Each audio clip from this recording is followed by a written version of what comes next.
Lonita says that she'll think twice before putting her mail in this mailbox. Tonight, police are looking for a man that shot up a car at this intersection, and they need your help.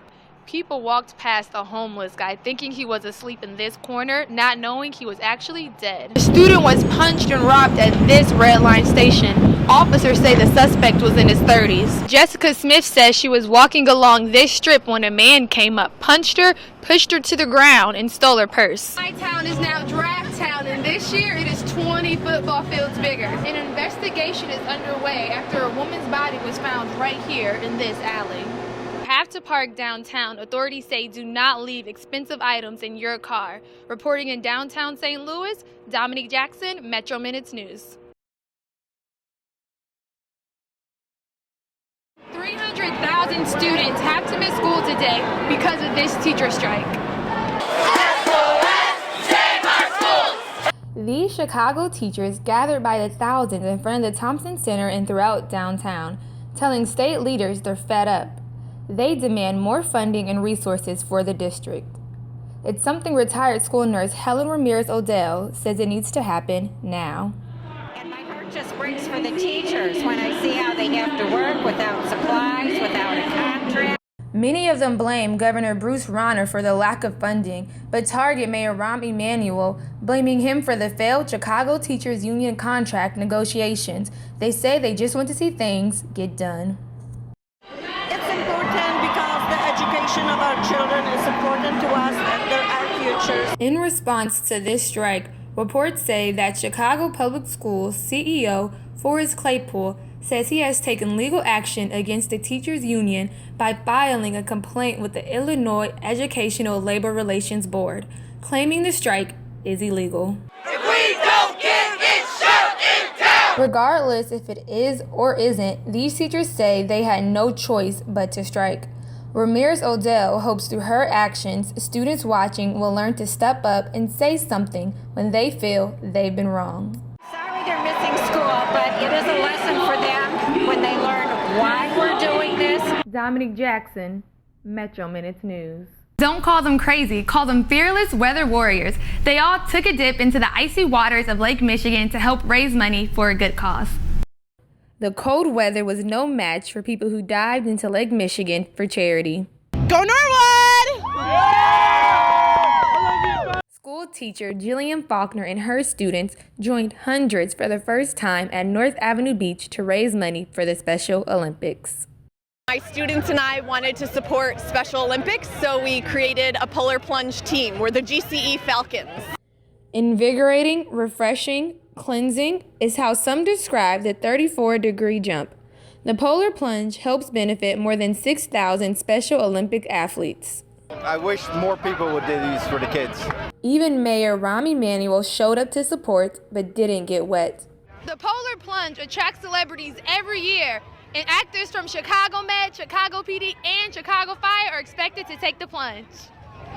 The polar plunge raised $1.5 million, and Special Olympics coaches say it was all worth it. These guys warm my heart, and anything that we can do for them, we do. The polar plunge is a national event, and it also happens in Virginia and Indiana. Practically everyone I spoke to told me they can't wait to do it again next year. Back to you, Alyssa and Teddy. Civil War to Civil Rights is the latest exhibit detailing decades of racial inequality nationwide and here in Chicago. The exhibit aims to show how history can repeat itself. Events leading up to the Black Lives Matter movements are now on display at the Newberry Library in Lincoln Park. I think this really brings to light some things that a lot of people don't really like to look at.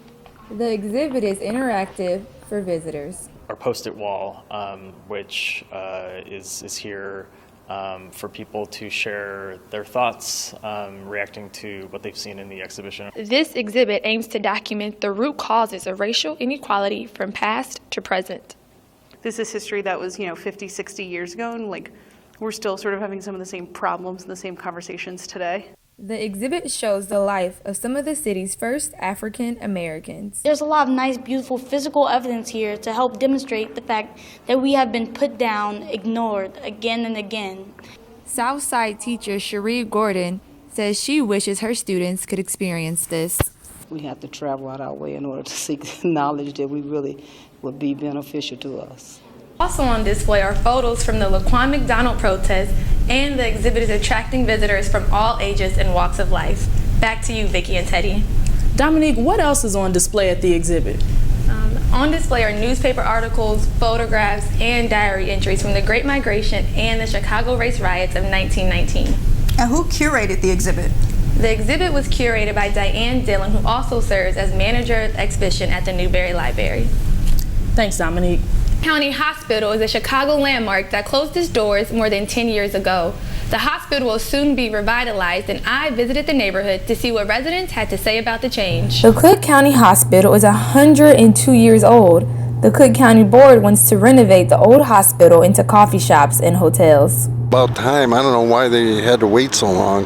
The hospital has been vacant for more than a decade. Patricia Pentance has lived in the medical district for 23 years and remembers the landmark for its rich history. So county's administration allowed women physicians when a lot of other hospitals would not. The building is covered in graffiti art. The facade of the building will stay the same, while the inside will be transformed into residential and retail spaces, says the Cook County Board.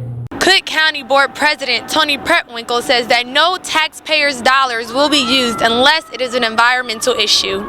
Not everyone is excited about the new changes. You know, obviously there are a lot of ambulances and just a lot of traffic around here in the medical district, so I don't know if this would necessarily be the best place for that. The new developments could cost upwards of $6 million. Tony Pretwinkle says she hopes to see a completed project by 2019.